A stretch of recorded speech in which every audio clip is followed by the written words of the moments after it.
அன்பு நண்பர்களே, அனைவருக்கும் அன்னை சமையல் உமாவின் அன்பான வணக்கங்கள். இன்னைக்கு அன்னை சமையலில் பார்க்க போகிறது ஒரு பிரேக்ஃபாஸ்ட் ரெசிபி, பச்சைப்பயிறு தோசை. நீங்கள் மாவு அரைச்சிட்டிங்கன்னா போதும், நீங்கள் புளிக்க வைக்க தேவையில்லை, நீங்கள் அப்படியே தோசை ஊற்றிடலாம். அதுக்கு சூப்பரான சைட் டிஷ் இஞ்சி சட்னி. வாங்க பச்சைப்பயிறு தோசையும் இஞ்சி சட்னி எப்படி செய்கிறதுன்னு பார்க்கலாம். 2 டேபிள் ஸ்பூன் இஞ்சி சேர்த்துக்கலாங்க. எண்ணெயிலே நல்லா வதக்கிக்கலாம். இந்த சட்னிக்கு கொஞ்சம் இஞ்சி அதிகமாக போடணுங்க.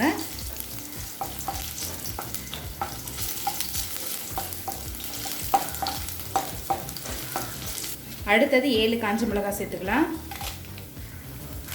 நான் சட்னி கொஞ்சம் காரமாக பண்ணுறேன், நீங்கள் விருப்பப்பட்டீங்கன்னா மிளகாயோட அளவு கம்மி பண்ணிக்கலாம். ஸ்லோலே வச்சு மிளகாய் கலர் மாறாத மாதிரி நல்லா வதக்கிக்கோங்க. இப்போ மிளகாயை நல்லா வதக்கியாச்சுங்க. இப்போ இஞ்சியும் மிளகாயும் எடுத்து தனியாக வச்சிடலாம். அடுத்து 1 டேபிள் ஸ்பூன் உளுந்து சேர்த்துக்கலாங்க. உளுந்து நல்லா கலர் மாறுற வரைக்கும் வறுத்துக்கலாம்.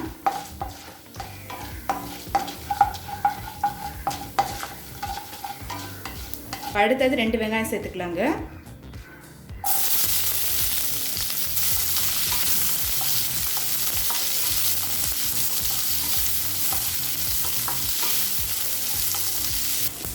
இப்போ வெங்காயம் நல்லா வதங்கிடுச்சு. அடுத்தது ஒரு தக்காளி சேர்த்துக்கலாம்.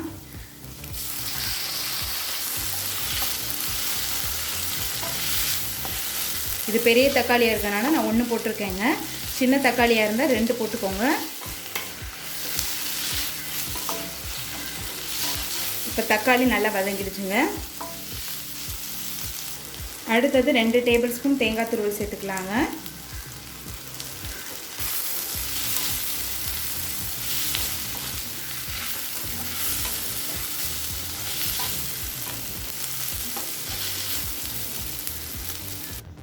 கொஞ்சம் புளி, இந்த சட்னிக்கு புளி கொஞ்சம் அதிகமாக தாங்க போடணும்.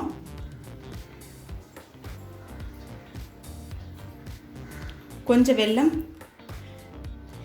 நீங்கள் விருப்பப்பட்டால் சேர்த்துக்கலாங்க. தேவையான அளவு உப்பு. இப்போ இது கொஞ்சம் நேரம் ஆறின பிறகு வதக்கின மிளகாய் இஞ்சியோடு சேர்த்து மிக்சியில் நைஸாக அரைச்சிக்கலாங்க. இப்போ மிக்சியில் எல்லாத்தையும் அரைச்சாச்சுங்க. இப்போ சட்னியை தாளிச்சிடலாம்.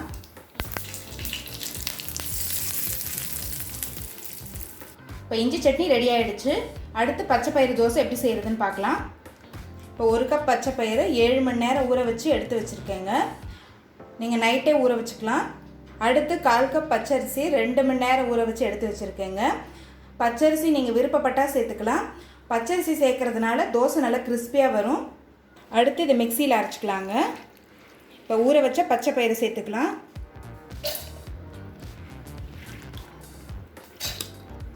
அடுத்தது அரிசி சேர்த்துக்கலாம். 3 பச்சை மிளகாய், கொஞ்சம் இஞ்சி, 1 டீஸ்பூன் சீரகம், 2 டேபிள் ஸ்பூன் ரவை சேர்க்கறதுனால தோசை நல்லா கிறிஸ்பியாக வரும். கொஞ்சம் கொத்தமல்லி,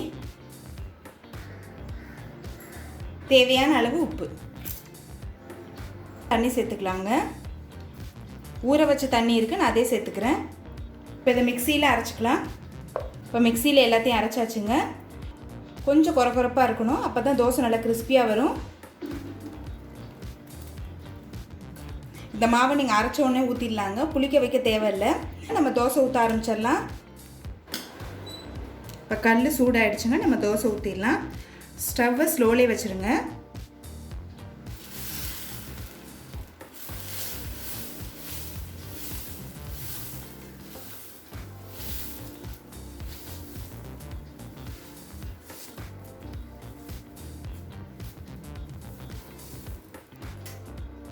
இது மேலே கொஞ்சம் வெங்காயம் சேர்த்துக்கலாம். கொஞ்சம் கொத்தமல்லி, பச்சை மிளகாய், கொஞ்சம் எண்ணெய் சேர்த்துக்கலாங்க. இப்போ தோசை ஒரு சைடு வெந்துருச்சு, திருப்பி போட்டுக்கலாம். தோசை இந்த சைடு வெந்துருச்சுங்க. திருப்பி போட்டுக்கலாம்.